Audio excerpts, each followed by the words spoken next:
Gaza के अंदर रहने वाले लाखों लोग इस वक्त ये समझ ही नहीं पा रहे हैं कि आखिर वो करें तो क्या करें। इजरायल के प्रधानमंत्री बेंजामिन नेतन्याहू ने तो राष्ट्र के नाम संबोधन में यह साफ कर दिया है कि गाजा के 20 लाख लोग अब हट जाएं, क्योंकि हमास के आतंकियों का वो पूरा सफाया करने का टारगेट तय कर चुके हैं। इस समय गाजा के अंदर हर तरफ ढही हुई इमारतों के मलबे और धुआं ही धुआं नजर आ रहा है। सड़कों पर एम्बुलेंस की गाड़ियां दौड़ रही हैं और हालात काफी ज्यादा खराब नजर आ रहे हैं।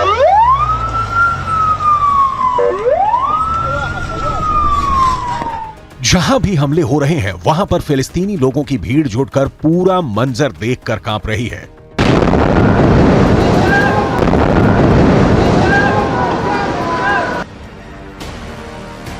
कुछ तस्वीरें भी सामने आई हैं जिसमें गाजा पट्टी में कयामत टूटती नजर आ रही है। गाजा के घरों को पूरी तरह से तहस नहस कर दिया गया है। बड़ी बड़ी इमारतों को बम बरसाकर बर्बाद कर दिया गया है। पूरी गाजा पट्टी इमारतों की कब्रिस्तान नजर आ रही है।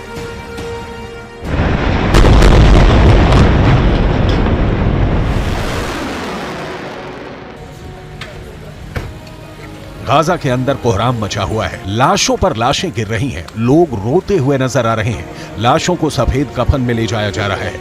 हमास ने युद्ध तो छेड़ दिया, लेकिन अब आखिर इन लाशों की जिम्मेदारी कौन लेगा?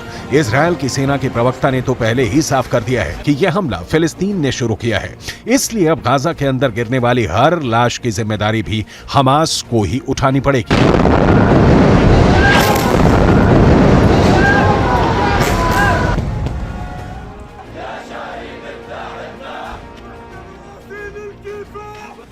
गाजा के इलाके में इस वक्त शोक और मातम पसर गया है।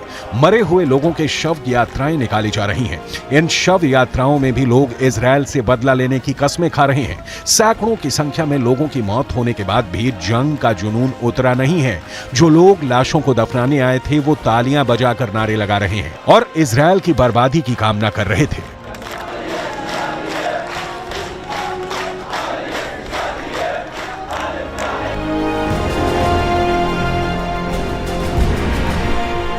दूसरी तरफ इजरायल ने भी अपने टैंक युद्ध भूमि में उतार दिए हैं। शनिवार को जब हमास के आतंकियों ने इजरायल पर हमला किया था तो न सिर्फ इजरायल के टैंकों को नष्ट किया था, बल्कि उन पर चढ़कर जश्न भी मनाया था।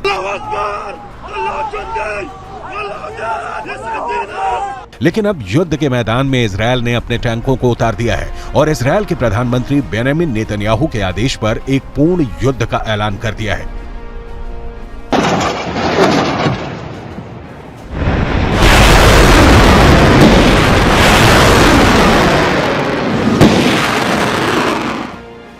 इतना खतरनाक युद्ध शुरू हो चुका है, लेकिन इसके बावजूद भी ईरान के अंदर जश्न मनाया जा रहा है। शनिवार की सुबह जब हमास का बेहद सफल हमला हुआ तो उसके बाद ईरान के अंदर भी कट्टरपंथियों ने शाम के वक्त खूब आतिशबाजी की है, जो ईरान और इजरायल के बीच मौजूद नफरत को दिखाता है। इसके अलावा तुर्की के अंदर भी हजारों की संख्या में लोग फिलिस्तीन के समर्थन में सड़कों पर उतर आए हैं। दूसरी तरफ पाकिस्तान से भी लगातार हमास को समर्थन किया जा रहा है। पाकिस्तान के अंदर से भी लाखों की संख्या में हमास के समर्थन में ट्वीट हुए हैं और हैशटैग सपोर्ट हमास का ट्रेंड करवाया गया है।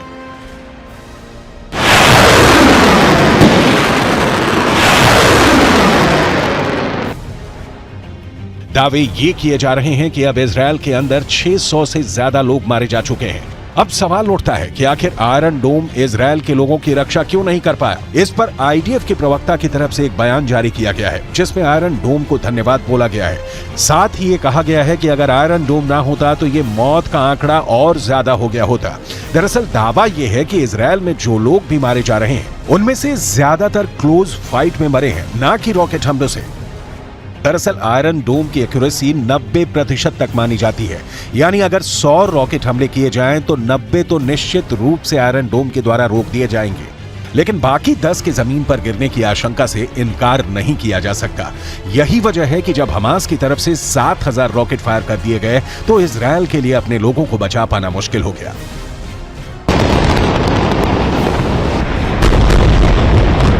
Thanks to the Iron Dome, we have not sustained tremendous casualties from the rockets that have been fired. The overwhelming majority of the casualties that we have sustained have been from close contact fighting, or rather executions and cold-blooded killings of Israeli civilians and soldiers by Hamas terror. कुल मिलाकर Israel और Hamas के बीच चल रही ये जंग अब कई हफ्तों तक चलने वाली है। ना ही इजरायल अब झुकने को तैयार है और ना ही हमास, और ऐसे में अब शांति समझौते की कोई उम्मीद दूर दूर तक नजर नहीं आती है।